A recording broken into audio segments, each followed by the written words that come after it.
E eu tenho uma palavra da parte de Deus para vocês.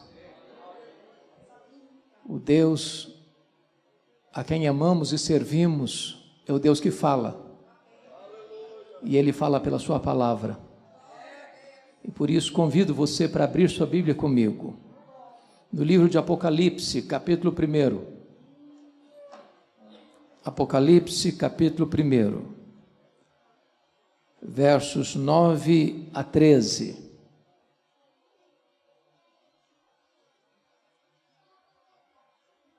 E esse texto diz o seguinte: Eu, João, irmão vosso e companheiro na tribulação, no reino e na perseverança. Em Jesus achei-me na ilha chamada Patmos por causa da palavra de Deus e do testemunho de Jesus. Achei-me em espírito no dia do Senhor e ouvi por trás de mim grande voz como de trombeta dizendo: O que vês escreve em livro e manda às 7 igrejas, Éfeso, Esmirna, Pérgamo, Tiatira, Sardes, Filadélfia e Laodiceia. Voltei-me para ver quem falava comigo, e voltado vi 7 candeeiros de ouro, e no meio dos candeeiros um semelhante a filho de homem. Agora capítulo 3, por favor, versos 14 a 22. Ao anjo da igreja em Laodiceia escreve: Estas coisas diz o Amém, a testemunha fiel e verdadeira, o princípio da criação de Deus. Conheça as tuas obras, que nem és frio nem quente, quem dera fosses frio ou quente. Assim, porque és morno, nem és quente nem frio, estou a ponto de vomitar-te da minha boca, pois dizes: estou rico e abastado, e não preciso de coisa alguma. E nem sabes que tu és infeliz, sim miserável, pobre, cego e nu. Aconselho-te que de mim compres ouro refinado pelo fogo para te enriqueceres, a fim de que não seja manifesta a vergonha da tua nudez. Aconselho-te que compres também colírio para ungir os teus olhos, a fim de que vejas. Eu repreendo e disciplino a quantos amo. Sê, pois, zeloso e arrepende-te. Eis que estou à porta e bato. Se alguém ouvir a minha voz e abrir a porta, eu entrarei e cearei com ele, e ele comigo. Ao vencedor dar-lhe-ei sentar-se comigo no meu trono, como eu venci e sentei com meu Pai no seu trono. Quem tem ouvidos, ouça o que o Espírito diz às igrejas. Amém. Amados, eu gostaria de partilhar com vocês sobre o tema restaurando o fervor espiritual.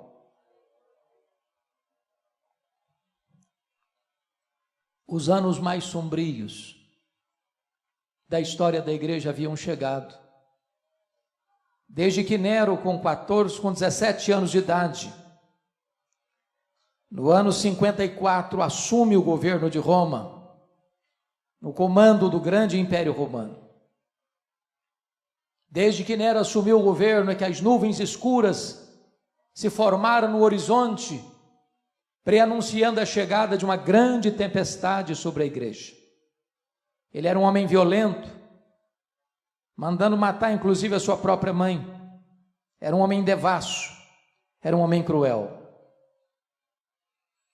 10 anos depois que ele assume o governo, precisamente no dia 17 de julho do ano 64, uma grande tragédia acontece. A mais populosa, a mais rica, a mais poderosa cidade do mundo, conhecida como a cidade eterna, a cidade de Roma, com mais de 1 milhão de habitantes, foi incendiada. Não um incêndio qualquer, mas um incêndio devastador, que durou 7 noites e 6 dias, de 17 de julho a 24 de julho. Nero assistia este horrendo espetáculo do alto da Torre de Mecenas, vestido de ator, tangendo a sua lira. Ao término desse tempo, a cidade de Roma estava devastada. Cerca de 70% da cidade destruída. Das 14 regiões ou 14 bairros de Roma, 10 deles foram devastados pelas chamas. Os 4 bairros restantes, densamente povoados por judeus e cristãos, dão a Nero um álibi para colocar a culpa do incêndio de Roma nos crentes. E começa um verdadeiro massacre contra os crentes. Eles foram crucificados. Faltou madeira para fazer cruz, tamanha quantidade de crentes que foram crucificados. Quando não tinha mais madeira, os crentes eram cobertos de piche, amarrados nos postes e queimados vivos para iluminar as noites de Roma. Um verdadeiro banho de sangue na cidade de Roma. 2 anos depois, ano 66, explode a Guerra dos Judeus, porque uma sinagoga fora profanada em Cesareia Marítima, e os zelotes, que nunca foram favoráveis ao governo de Roma em Israel, se rebelaram e começam a chamada Guerra Judaica. 2 anos depois, ano 68, Nero é deposto pelo Senado romano e comete suicídio. 2 anos depois, Tito, que estava em Israel para contornar a rebelião, cerca Jerusalém, invade Jerusalém, destrói Jerusalém, arrasa o templo de Jerusalém, cumprindo a profecia de Jesus, que não ficaria pedra sobre pedra, e promove o que em 1948, quando Israel retorna ao seu território. Nesse mesmo ano 70, Vespasiano inaugura o Coliseu Romano em Roma, o verdadeiro anfiteatro da morte, que numa celebração de inauguração de 100 dias, mais de 10.000 crentes foram mortos com requinte de crueldade, enrolados em peles de animais, jogados nas arenas para os cães morderem, para os touros pisarem, para os leões esfaimados da Líbia devorarem. Um verdadeiro massacre à igreja de Deus. Ano 81, assume o governo de Roma Domiciano, conhecido também como Nero Redivivo, porque perseguiu a igreja com a mesma fúria de Nero, e foi o primeiro imperador romano a arrogar para si o título de Senhor e Deus, pois foi este imperador Domiciano que deporta o apóstolo João, então pastor da igreja de Éfeso, capital da Ásia Menor, para esta ilha do mar Egeu, como que numa colônia penal. Vale destacar que a essas alturas, todos os demais apóstolos já estavam mortos, e mortos pelo viés do martírio. João era o último representante do colégio apostólico, e certamente a intenção de Domiciano era calar a voz do último apóstolo do Senhor Jesus, fechando-lhe na terra todas as portas.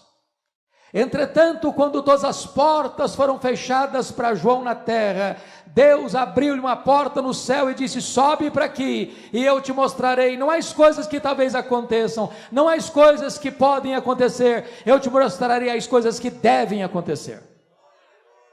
Quando os homens, cheios de empáfia, besuntados de orgulho, ou mesmo adornados de violência cruel, acham que estão no controle da história, eles na verdade estão apenas cumprindo um propósito divino, porque o texto nos informa que João não está na ilha de Patmos por causa de um decreto de Domiciano, mas ele está na ilha de Patmos por causa da palavra de Deus e do testemunho do Senhor Jesus. Quem está no trono é Deus, quem governa a história é Deus, quem está com as rédeas da história em suas mãos é o próprio Deus. Era um dia de domingo, era o dia do Senhor, quando João escuta atrás dele uma voz como de trombeta dizendo: o que vês escreve em livro e manda às 7 igrejas: Éfeso, Esmirna, Pérgamo, Tiatira, Sardes, Filadélfia e Laodiceia. Quando João se volta para ver quem falava com ele, ele não viu quem falava com ele. Ele viu 7 candeeiros de ouro, símbolo das 7 igrejas, e no meio dos candeeiros um semelhante a filho de homem. Na verdade, o mundo só pode ver Jesus na igreja e através da igreja. Mas esse Jesus que João vê não é o Cristo suando sangue do Getsêmani, tomado de angústia. O Cristo que João vê não é o Cristo que está sendo espancado e esbordoado no sinédrio.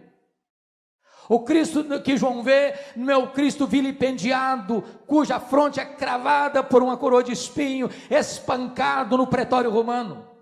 O Cristo que João vê não é o Cristo que exangue, caminha pelas apinhadas e estreitas ruas de Jerusalém, debaixo dos apupos e vaias de uma multidão ensandecida. O Cristo que João vê não é o Cristo esticado naquele leito vertical da morte, suspenso entre a terra e os céus. O Cristo que João vê é o Cristo vencedor, é o Cristo vitorioso. Seus cabelos não estão mais cheios de sangue e poeira, mas são brancos como a alba lã. Os seus olhos não estão mais empapuçados de dor, mas são como chamas de fogo. A sua voz não está mais embargada pela sede, mas é como voz de muitas águas. As suas mãos não estão mais presas naquele lenho maldito, mas sustentam a igreja. Os seus pés não estão mais pregados na cruz, mas são como bronze polido. O seu rosto não está mais desfigurado pela dor, mas brilha como o sol no seu fulgor. Quando João vê o Cristo da glória, diz a Escritura que ele cai como morto aos seus pés, e o Senhor põe a mão direita sobre ele e diz: não temas, João, eu sou o primeiro e o último, eis que eu estive morto, mas estou vivo pelos séculos dos séculos, e tenho as chaves da morte e do inferno. Hoje nós não estamos aqui adorando o Cristo que esteve vivo e está morto, mas estamos adorando o Cristo que esteve morto e está vivo pelos séculos dos séculos. O versículo 13 nos mostra que João o vê no meio dos candeeiros, e eu quero dizer a você nesta noite que Jesus está aqui, no meio da sua igreja.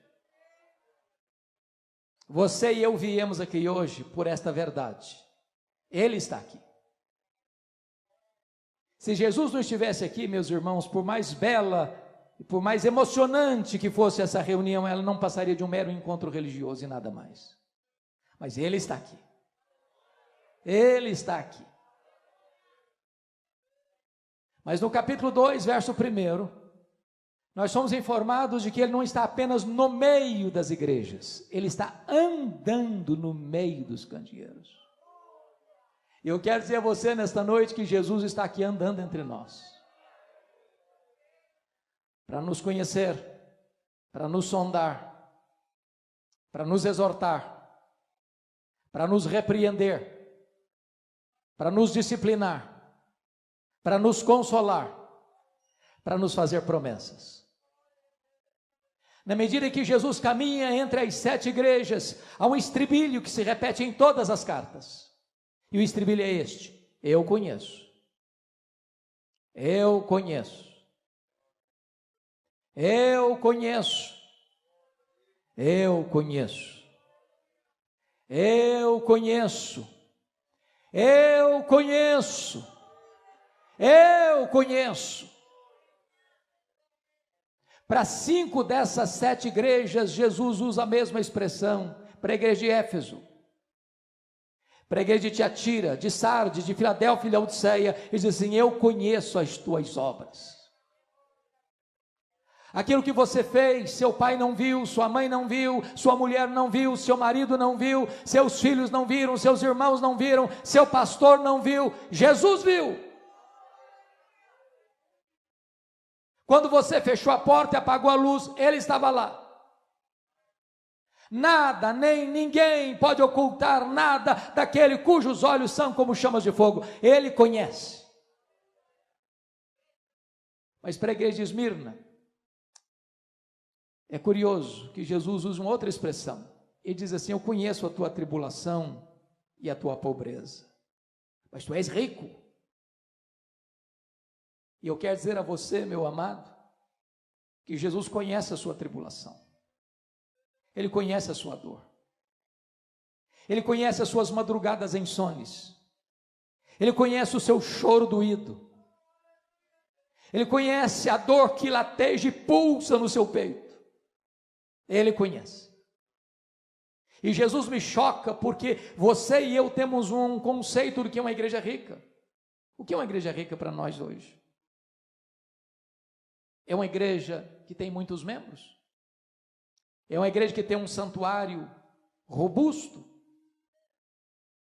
É uma igreja que tem um orçamento vultoso?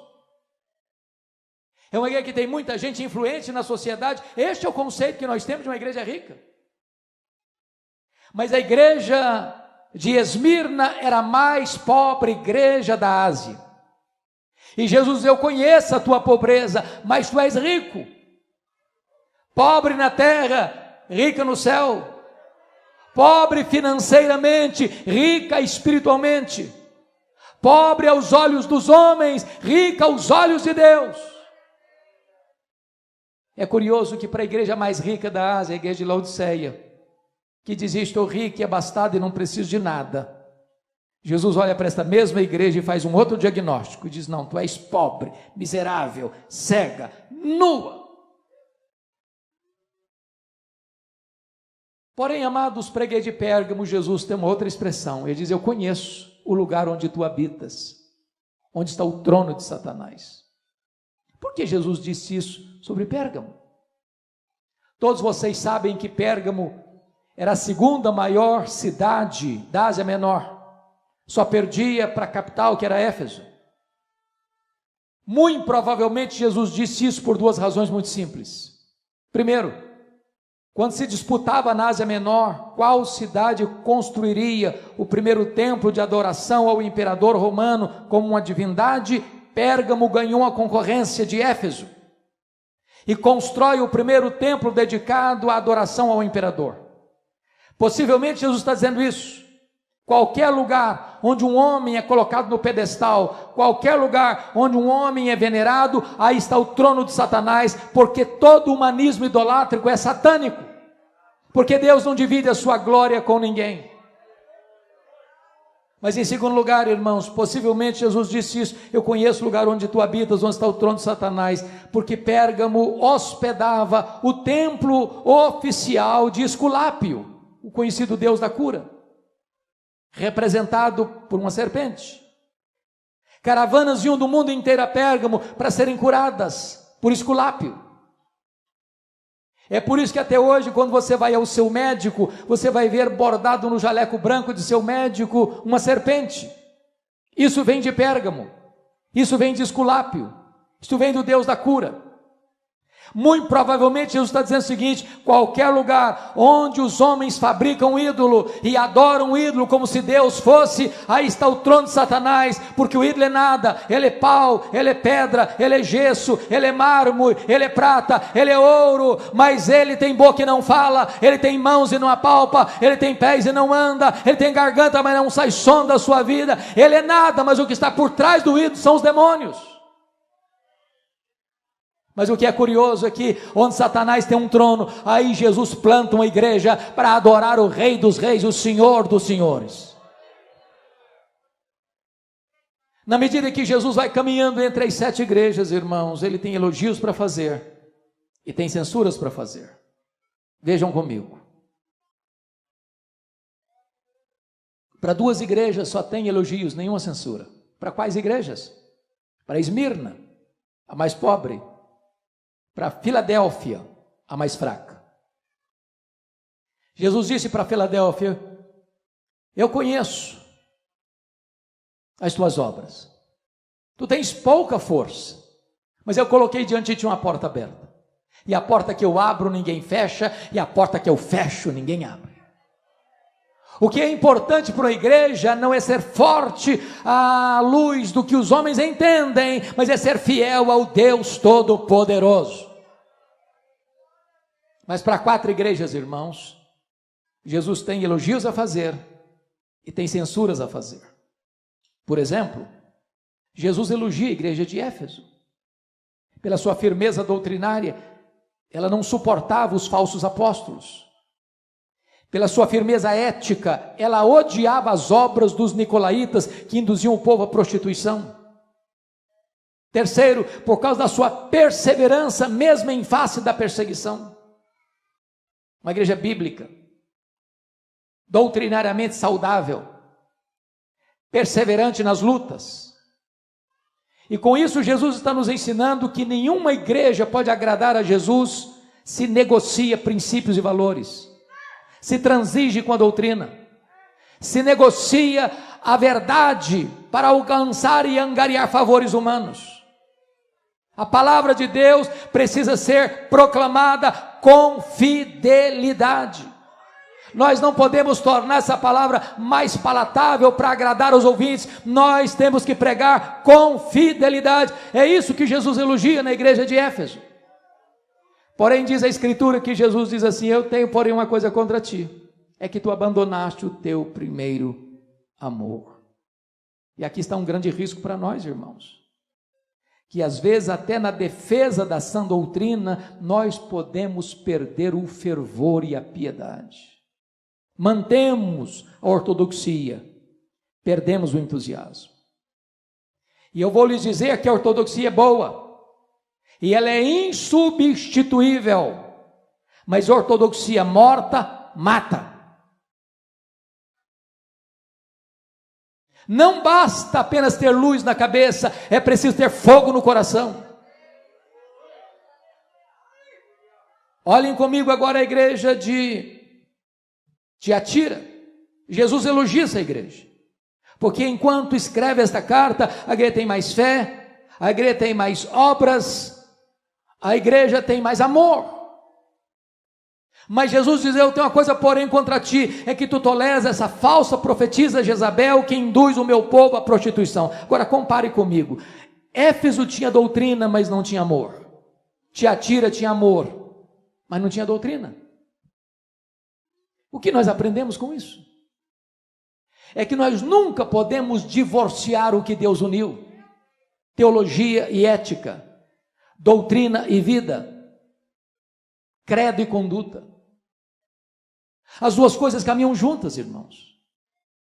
A igreja é bíblica, a igreja é fiel, a igreja mantém a sã doutrina intacta, ela não negocia a verdade. Ao mesmo tempo, é uma igreja amorosa, é uma igreja acolhedora, é uma igreja viva, é uma igreja vibrante, é uma igreja que canta, é uma igreja que ora, é uma igreja que evangeliza, é uma igreja que faz missões, é uma igreja que ama a Deus, que ama o próximo.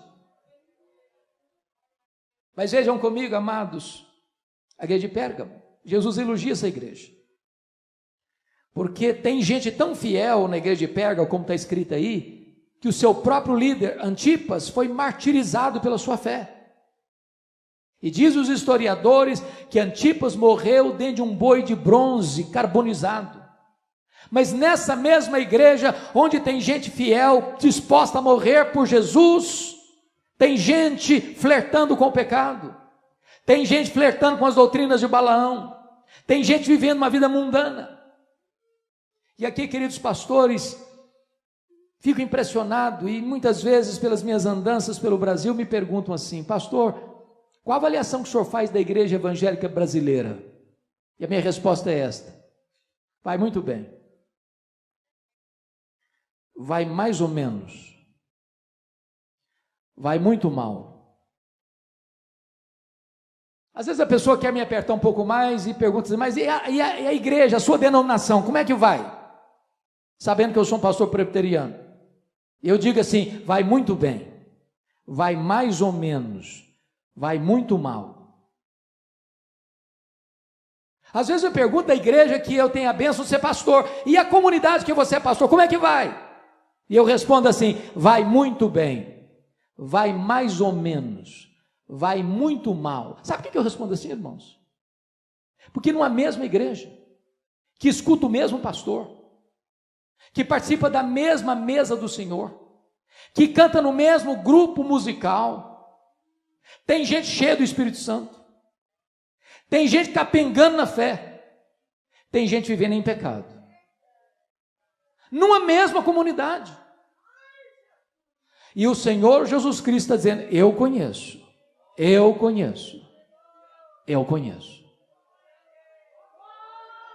Jesus se dirige à igreja de Sardes.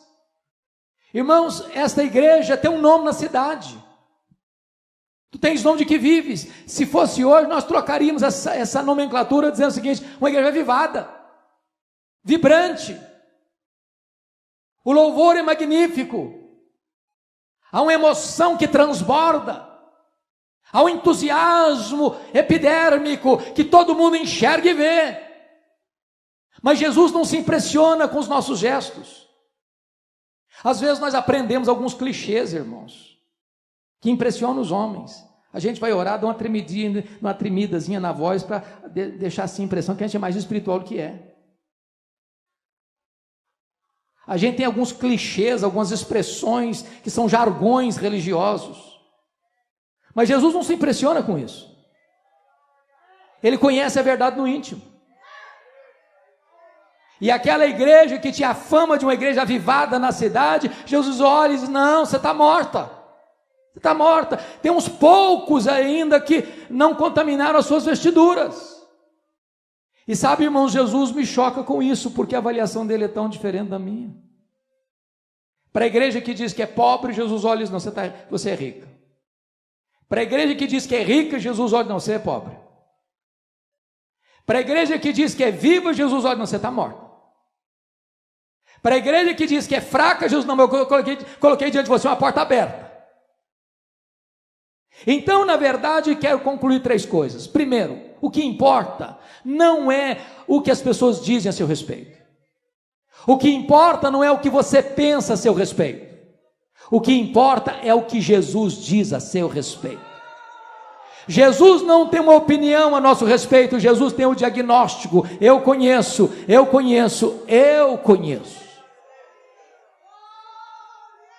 Mas agora eu peço aos amados para irem comigo para o capítulo 3, versos 14 a 22. E eu escolhi esse texto porque esta é a única igreja que não recebe nenhum elogio de Jesus, só censuras. A igreja de Laodiceia. Mas também é muito curioso que esta igreja de Laodiceia é a igreja que, ao se autoavaliar, tem o melhor conceito de si mesma. Essa igreja dá nota máxima para si mesma em todos os quesitos. Essa igreja bate palmas para ela mesma. Essa igreja forma um grande coral de todos os seus membros e canta o hino "Quão grande és tu" diante do espelho.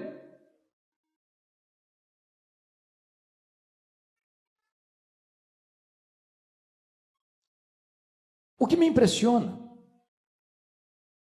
nesta igreja, amados, é que Jesus faz aqui 3 coisas. Ele faz um diagnóstico, ele faz um apelo e ele faz uma promessa. Eu não sei se você já perguntou por que Jesus usou as imagens que usou nesta carta. Por exemplo, frio, quente, morno, vestiduras brancas, colírio. Por que Jesus usou essas figuras? Foi por acaso? Ou tinha um propósito? Na verdade, Jesus conhece o texto e o contexto. Ele conhece a cidade e a história da cidade e a geografia da cidade. Quando Jesus usou essa expressão: quem dera fosses frio ou quente, mas porque tu és morno, estou a ponto de vomitar-te da minha boca, Jesus vai lançar mão da geografia para ilustrar isso. Quando você vai à cidade de Laodiceia, aquela cidade ficava localizada no vale do rio Lico, a região mais próspera e rica da Ásia Menor. Hoje, ainda uma das regiões mais prósperas da Turquia Asiática.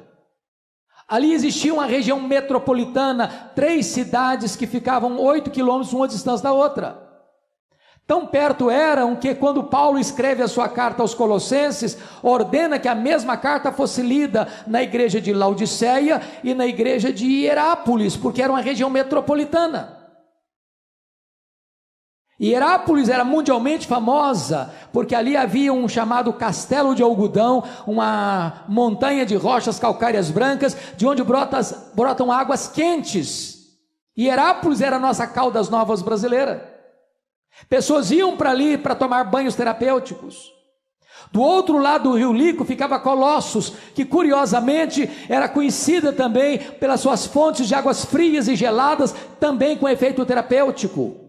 Mas Laodiceia, a maior cidade da região, não tinha fontes nem de águas quentes, nem de águas geladas. As águas vinham das montanhas por meio de aquedutos e chegavam na cidade mornas, tépidas, impróprias para beber, impróprias para uso terapêutico. E Jesus está dizendo o seguinte: quem dera tu fosses quente como as águas de Herápolis, quem dera tu fosses fria como as águas de Colossos, mas porque tu és morna como as águas que chegam em Laodiceia, eu estou a ponto de vomitar-te da minha boca. Porque Jesus usa a questão do ouro puro para te enriqueceres, porque Laodiceia era a cidade dos banqueiros, era a cidade dos endinheirados, era a cidade dos ricaços. Tanto é fato que no ano 46 depois de Cristo, essa região metropolitana foi devastada por um terremoto. As duas outras cidades não se reconstruíram, mas Laodiceia foi reconstruída com dinheiro dos cidadãos ricos da cidade. E Jesus está dizendo o seguinte: vocês se orgulham do ouro que vocês têm, mas espiritualmente vocês estão pobres. Porque Jesus usa a figura das roupas brancas? Porque Laodiceia era o maior centro têxtil da Ásia Menor. E Jesus está dizendo o seguinte: vocês se orgulham das suas fábricas de roupas, mas espiritualmente vocês estão nus. Porque Jesus usa a figura do colírio? Porque Laodiceia era o maior centro oftalmológico da Ásia Menor. Ali havia um remédio quase milagroso, o pó frígio. E Jesus está dizendo o seguinte: vocês se orgulham das suas clínicas de tratamentos de olhos, mas espiritualmente vocês estão cegos. O que Jesus está fazendo? Um diagnóstico. Agora, no diagnóstico que Jesus Cristo faz, irmãos, o que me impressiona não é o que ele vê, é o que ele não vê. Prestem atenção comigo, irmãos. Olhem bem esta carta.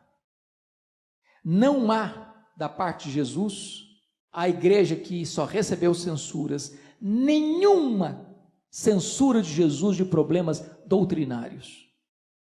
Não tem doutrina de Jezabel, não tem doutrina de Balaão, não tem falsos ensinos, não tem falsos mestres. Nós diríamos que a igreja de Laodiceia era uma igreja ortodoxa, mas está provocando náuseas em Jesus.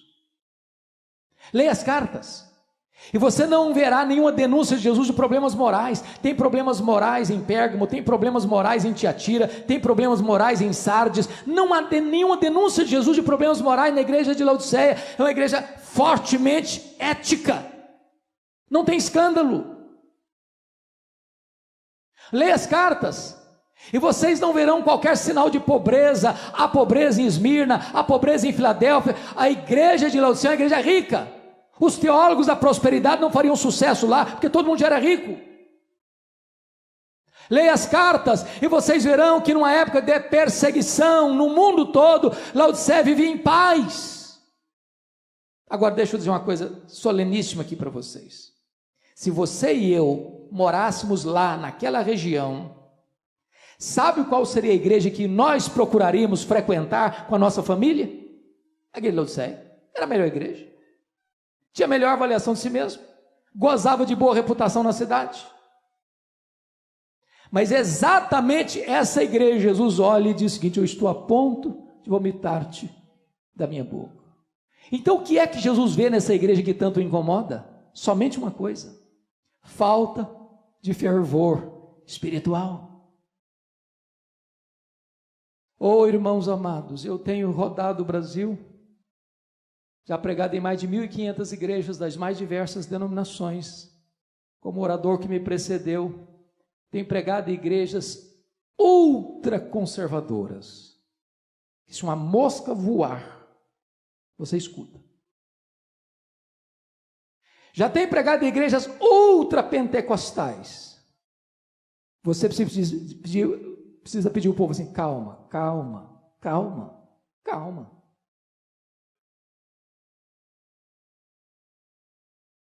Sabe o que eu tenho aprendido, irmãos? Fervor não tem nada a ver com estilo de culto. Nada a ver. Nada a ver. Falta brilho nos olhos. Falta coração aquecido. Falta entusiasmo. Falta amor à palavra. Falta zelo com oração. Falta poder espiritual. Falta avivamento, irmãos. Falta avivamento. A igreja contemporânea está ficando cada vez mais secularizada.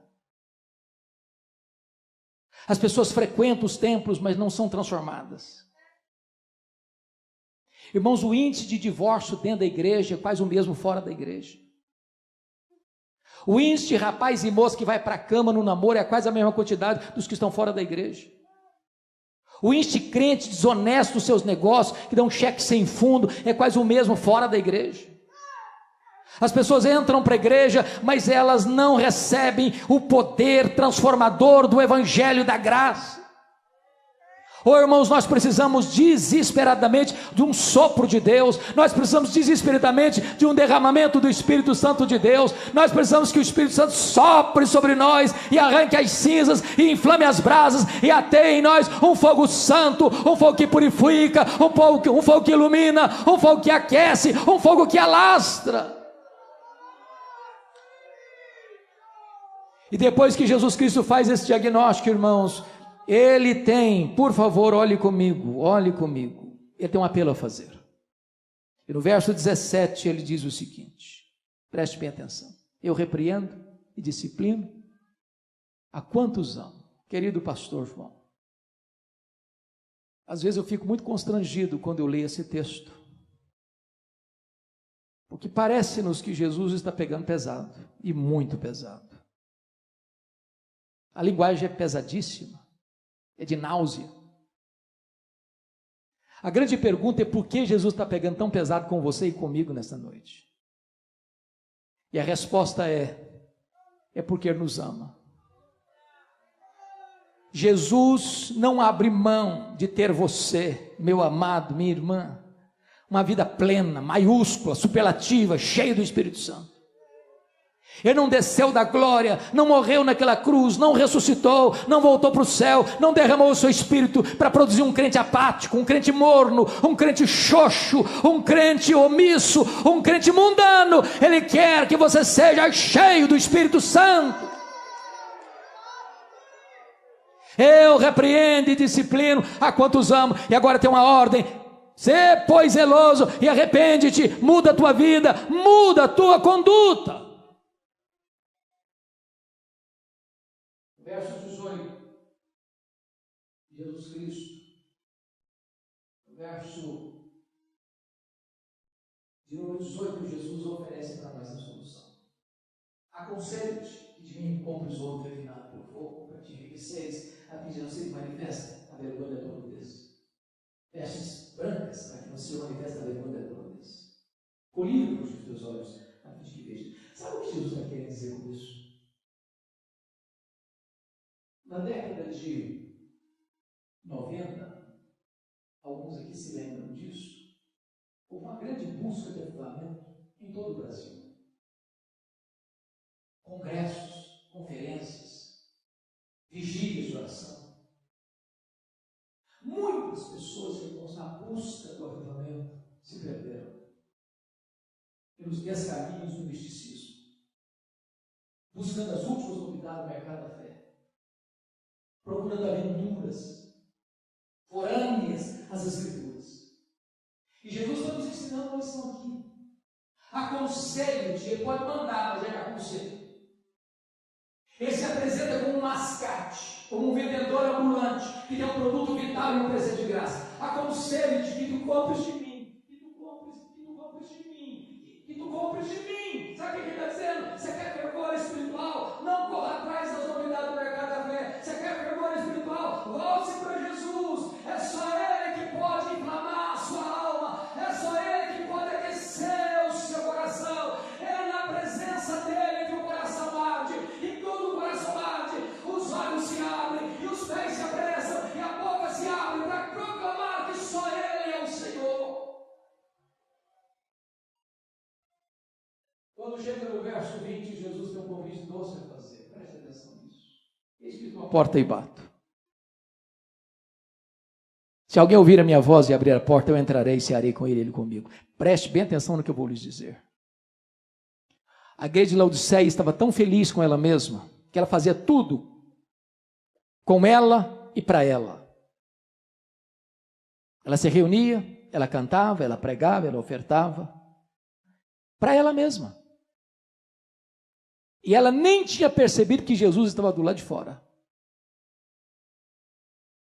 Oh, amados irmãos, Jesus precisa ser o centro da nossa vida, do nosso culto, da nossa adoração. E Ele está batendo, insistindo, eis que eu estou à porta e bato. Que Ele me convide para cear com Ele é uma graça, mas que Ele queira cear comigo é um milagre. A única maneira do seu coração aquecer, meu amado, é assentar-se com Jesus à mesa, é ter comunhão com Ele, é ter intimidade com Ele, é redescobrir o primeiro amor, é voltar a este fervor lá do início da sua vida espiritual, é dizer, Senhor, o melhor que eu já experimentei até hoje, eu preciso, Senhor, sentir de novo, eu preciso, Senhor, viver de novo, eu preciso, Senhor, experimentar de novo. Não me permita, meu Deus, acostumar com o sagrado, não me permita, meu Deus, botar a minha vida espiritual no piloto automático, não permita, Senhor, inflama minha alma, inflama meu coração, aviva minha vida, Senhor, sopra sobre mim o teu sopro, Senhor, visita minha alma nesta noite, Senhor. E depois que Ele faz o apelo, Ele vai fazer a promessa. E no verso 14 Ele vai dizer por que Ele tem autoridade para fazer a promessa. Essas coisas diz o amém. Ele é o ômega. Se você não escutar Jesus, não tem mais outra visitação de Deus na sua vida, não. Jesus é a última revelação de Deus. Deus falou muitas vezes, de muitas maneiras, aos pais, pelos profetas, agora nos fala pelo Filho. Quem não escuta o Filho, não tem mais esperança. Ele é o ômega. Ele é a testemunha fiel e verdadeira. O que Ele fala, Ele cumpre. O que Ele faz, ninguém pode impedir sua mão de fazer. Ele é o princípio da criação de Deus, no sentido de que Ele foi o agente da criação, todas as coisas foram feitas por intermédio dEle, e sem Ele nada do que foi feito se fez, e se Ele do nada criou o universo, Ele é poderoso para inflamar de volta o seu coração. E a promessa está no versículo 21, ao vencedor dar-lhe-ei sentar-se comigo no meu trono, como eu venci e sentei com meu Pai no seu trono. Sabe o que está dizendo aqui? Sabe quem vai se assentar publicamente no trono com Jesus? Quem se assentou intimamente com Ele à mesa. Para uma igreja que valorizava tanto dinheiro, Jesus está dizendo, eu tenho coisa melhor para você, eu tenho o trono.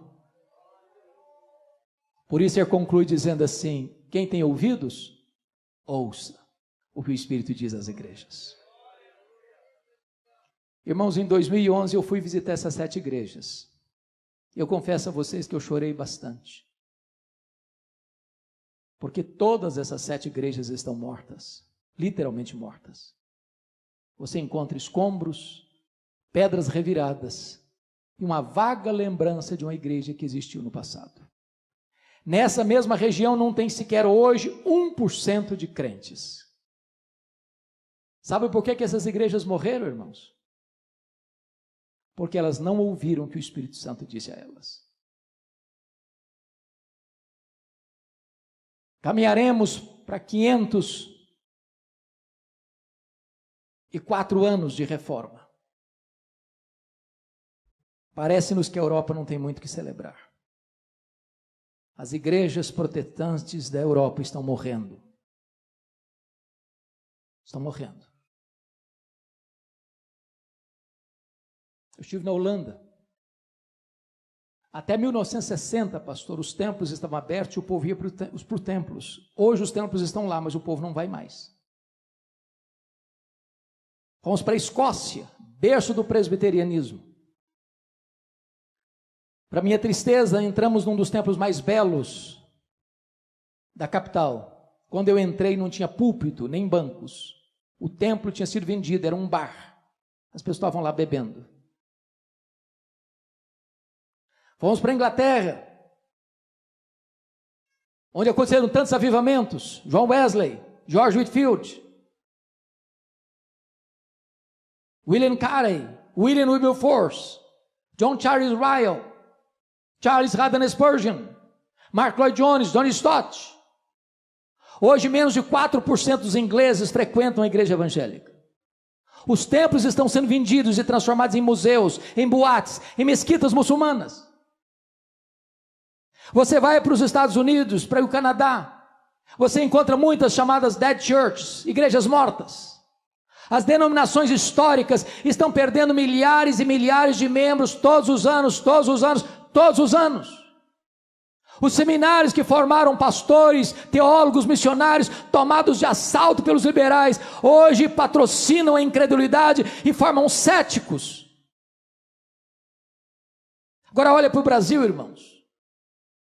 Você já tem denominações inteiras no Brasil que sucumbiram ao liberalismo. Seminários aqui no Brasil, evangélicos, que não creem mais que este livro é a palavra de Deus, inerrante, infalível e suficiente. Morrendo. Essa semana passada, pastor, um colega me ligou de uma dessas denominações e diz assim: pastor Hernandes, a minha denominação não batizou um crente por igreja por ano, em média. Olha para o Brasil, irmãos, e vocês verão mega igrejas, mega templos, com multidões e multidões, mas não tem evangelho, não se prega sobre a cruz, não se prega sobre arrependimento, não se prega sobre a justificação pela fé, não se prega sobre santificação, não se prega sobre a vida eterna. Onde não tem palavra de Deus, não tem o Deus da palavra. Olha para o Brasil, irmãos, e vocês verão igrejas, louvado seja Deus, que permanecem ortodoxas e fiéis à doutrina, mas muitas delas já perderam o fervor, e estão com uma ortodoxia ossificada. Irmãos amados, nós precisamos desesperadamente hoje pedir a Deus que nos visite com um poderoso avivamento espiritual, que Deus inflame a nossa alma, que Deus desperte o nosso coração. Sabem por quê? E eu termino aqui. Quando aquela geração saiu do Egito, era aproximadamente 2 milhões de pessoas. Diz a Bíblia que toda aquela geração morreu no deserto. Toda aquela geração, exceto 2 pessoas, Josué e Caleb. A segunda geração que nasceu no deserto foi a geração que entrou na terra prometida.